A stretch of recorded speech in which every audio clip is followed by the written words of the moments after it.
And welcome back, everyone. Welcome back to another week, another edition, this time live. Of course, this time the event is live. Another edition of the Korean Starcraft League, week number 20. I'm, of course, your Live VIP.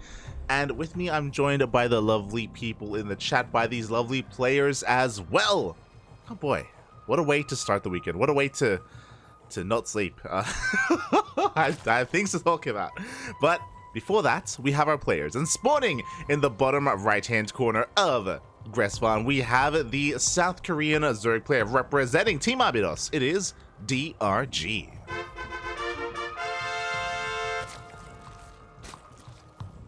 This is not the waifu I was expecting. Oh my god. And spawning in the top left-hand corner, we have his opponent. We have the Red Terran. His opponent. It is Patches. Let us go. Now, I need to figure out what the hell I'm looking at.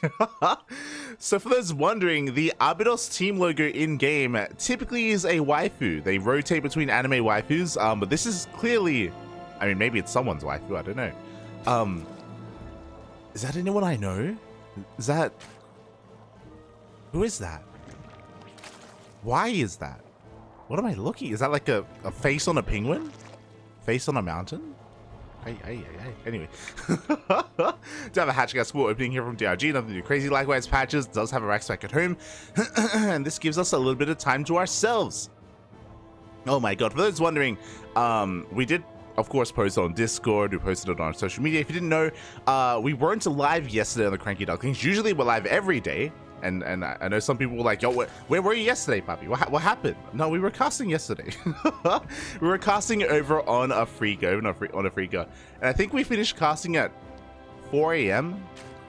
Like 4 a.m. in the morning. And I didn't end up falling asleep because I had some other like things I had to finish up. And I had some trouble sleeping. I fell asleep at 6 a.m. this morning after the cast. And I woke up at 4 hours. I'm on 4 hours sleep. Woke up 4 hours later because, of course, we have I just had some things to do in the morning. Had to clean up. Had to meal prep and all that stuff. And yeah, here we are. here we are with the KSL. A couple of hours later. I would like to sleep, but I can't. Now I can't go back to bed. I mean, even after the cast, I have another cast after this. So. We gotta keep on going, pal. We gotta keep on. It's fine. It's fine. But it was a lot of fun. Yesterday we were casting the Afrika Champions Cup. We were casting Serral, Raynor, Dark, Solar, Ragnarok, Hero Marine, and Classic, and Oliveira as well. Two groups. We casted two GSL groups, and it was a lot of fun. Was some really interesting games as well. For the first time I casted with Kozan. Nice guy, Kozan. And of course I'm going to be casting tomorrow. Going to be casting at the same time on Afrika tomorrow. It's going to be the grand finals, or the playoffs. The playoffs are going to be on Sunday. Boy, so yeah, pretty intense weekend of StarCraft. I guess I shouldn't spoil too much of it because I know that there are probably some people that didn't watch the event on Afrika and maybe you want to tune into the VODs. But yeah, it's literally the best players in the world. It's, I mean, you name it. You know, Dark's there, Solar, Maru, Hero, Max Pax, Serral, Raynor, Clem, Showtime. Anyone who's anyone is there, and it was a pretty brutal day of StarCraft as well. Oh. Speaking of brutal, Reaper does get sniped, does get shut down. And so, as a result, here, DRG is going to have a lot of freedom here in the early game. He's going to be able to saturate his third base, all that good stuff. Across the map, we have a 1-1-1 opener from Patches. So I should also reiterate that I'm not too familiar with Patches. I know Patches is more of a community member. He's more of an amateur player. He's up here against a pro, so best of luck to Patches. You always love to see community members take part in this event. It reminds me of the old school Olima League days, back when, again, this tournament is open to anyone. You can sign up. Doesn't matter who you are. Doesn't matter if you're bronze, silver, gold. You can sign up. You can play, and you can play against Dark. You can play against DRG. You can play against some of your favorite players if you want. You can even get casted. You can even get casted as well. You can gloat and be like, yo, I killed Maru's Reaper. Who else can say that they've done that? As we do have Liberator diving into the main base now, but the Queens are in position. The Spore is done as well. The Lib does no damage. Meanwhile, the Hellions at least are rotating around looking for another way in. But DRG has done a great job so far at keeping up with all these units. He even catches a Hellion here towards the end as well. Barely doesn't get the Hellion. Got to lose a couple of drones. Lib does siege up here in the natural as well. 5 drones go down. Not too bad. Not a bad amount of damage done already. Oh, so yeah, not too bad here from Patches. DRG, for the most part, was able to minimize his losses, but in the end did lose 5 workers across the map. Oh my god. We have pretty interesting setup. We still have a 3rd base, so it's not a 2-base all-in from Patches. He is just setting up into his 4 Raxes. Should be getting a 5th Rax soon as well. 5th Rax is here at the natural. Okay, we're good. So 5 racks set up here on 3 bases is pretty standard. We did delay the 3rd base by quite a bit though, unfortunately, because of the opener.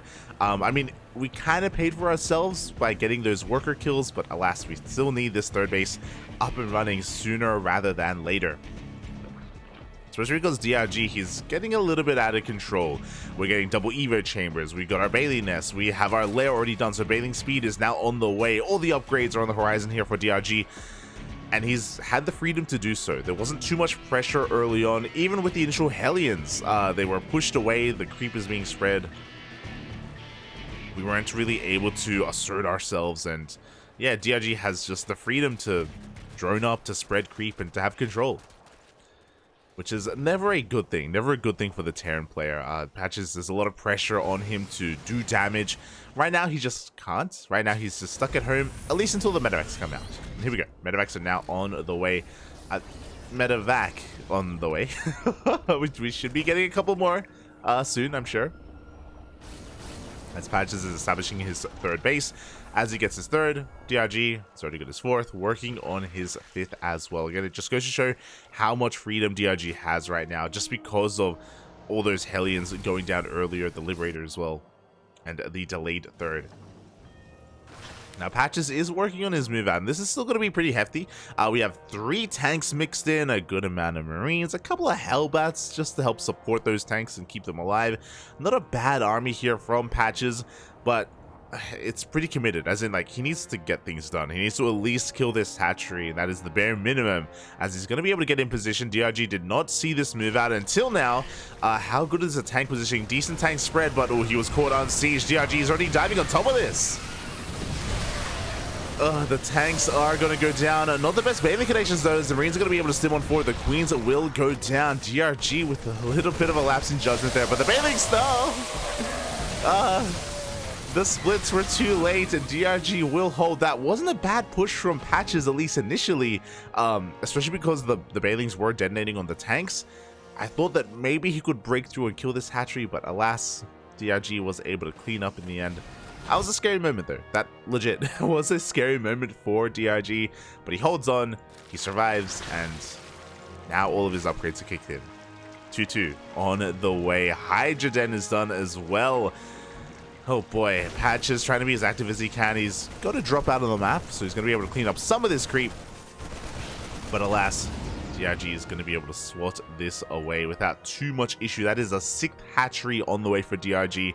It feels like he is really warming up in this game. He's like, you know what? Let me just focus on my macro. Let's just max out. Let's just spread all that creep all over the map as well. Back at home, the tank count was reset, so Patches, he doesn't have the most powerful defensive position. As I say that, there's nothing here to protect the mineral line. SCVs are going to be going down. Bailings, they roll into the natural base as well. There's nothing here to stop this from happening. The army of Patches is moving out across the map. He doesn't care. Oh no. Everything is on fire, and he's just committing everything to this push. He gets here a little bit too late. DRG is beating him back home, races him back home. And we only have 1 tank. Only 1 tank here for Patches. The Ling Bane is going to engulf this army, and that's going to be it. That's going to be the push going for Patches. GG gets called. And DRG takes game number 1. GG, well played. Solid game out of DRG, but I'm pretty impressed by what Patches was able to accomplish. I'll be honest, I don't know the league of Patches. I don't know if he's Platinum or Diamond or Masters. But I was pretty impressed overall. Again, that initial push, it was close, really close to doing damage, actually. I don't think DRG took it seriously enough, and he almost paid the price for it. So we had a good moment there from Patches. Of course, after that, like, I mean, that was kind of the moment for Patches. After that, things kind of snowballed out of control. But yeah, GG. Well played. DRG, of course, takes the lead, and now we're going to be getting into game number 2. Número 2.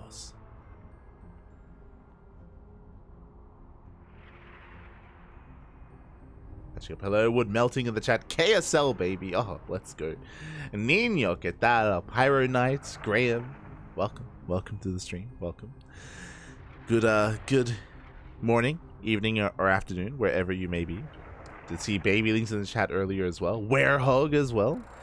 Good morning, young man. And yeah, hope everyone is going to have a solid, good weekend, or has had one already as well. I know here we're past the halfway mark on Saturday. Oh, we're getting through the day. For those wondering, our second broadcast in a couple of hours is going to be GPO, the Grand Platypus Open. It's going to be our bi-weekly Oceanic and Southeast Asian tournament, region locked event. It is in 5 hours. So I'm going to have like an hour or two break in between casts, and then we just jump back in. Let's go. Starcraft, it doesn't end. Not during the weekends. As spawning in the bottom left-hand corner of Royal Blood, we have the South Korean Zerg player representing Team Arbidos, and whatever the hell this is, I don't know. We have DRG. I keep thinking it's SOS. The face reminds me, it's not SOS though. SOS is on Arbidos. Anyway. In the top right hand corner, we have as opponent, we have the Red Terran. Not looking too bad there in game number 1. Looking to try and fight back here in game 2. It is Patches.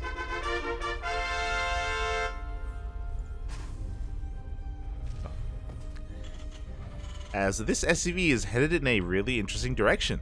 We have 1 Rax back at home, but what kind of proxy are we setting up here, as Patches does have this SCV out on the map, is going for a 2nd Rax. Okay, so this is and a 3rd Rax? Oh. Interesting. Yeah, I don't know how I feel about this. So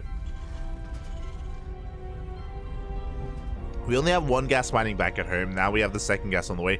This is looking like Mass Reaper. This is looking like 3 Rax Mass Reaper here from Patches. I don't know how I feel about it being disjointed like this. I feel like it's trying to be a little bit too fancy. This is a little bit more committed.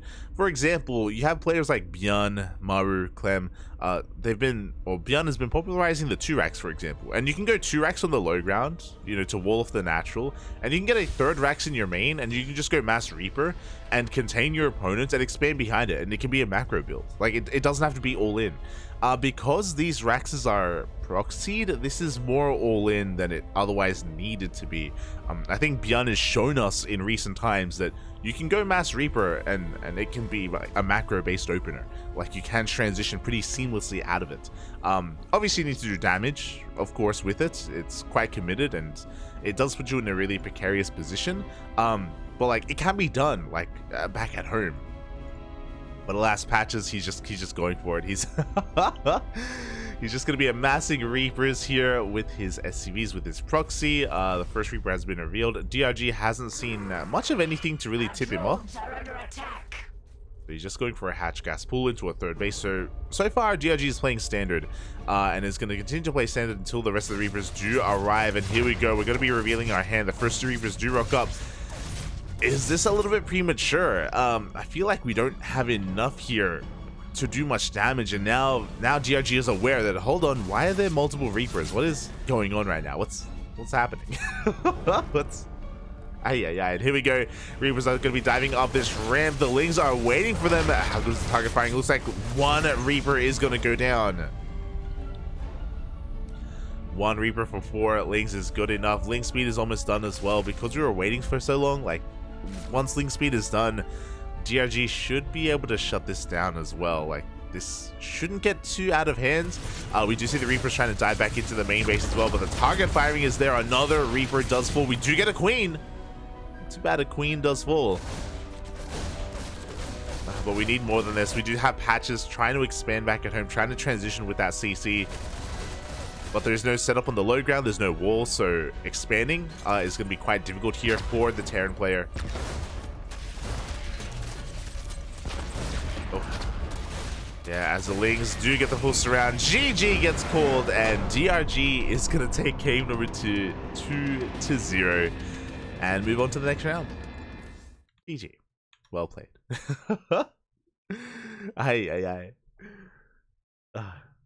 Not a bad performance out of Patches. I appreciate what he was able to bring to the table, and that he tried to cheese it up a little bit in that next game, in game number 2. But yeah, that's proxy Reaper isn't really a thing in this matchup. It's not yeah, it's not really done too often for good reason.